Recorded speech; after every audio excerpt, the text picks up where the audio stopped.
পৃথিবীর বুকে দ্বিতীয় পানি জমজমের পরেই বিশুদ্ধতম পানি হচ্ছে বীরে শেফা।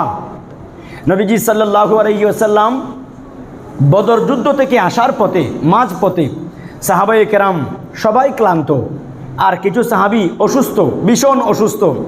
নবীজি সাল্লাল্লাহু আলাইহি ওয়াসাল্লামের কাছে আরজ করলেন, ইয়া রাসূলুল্লাহ, একাধিক সাহাবী অসুস্থ এবং আমরা সবাই ক্ষুধার্ত, তৃষ্ণার্ত।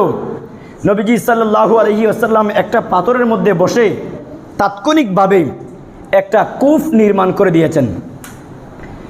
কূপ নির্মাণ করবার পরে এই কূপ থেকে পানি উঠতে শুরু হলো। সাহাবায়ে কেরাম এই পানি যখন মুখের মধ্যে দিয়েছেন, এই পানি লবণাক্ত, কোনোভাবেই এই পানি ব্যবহার করবার উপযুক্ত নয়।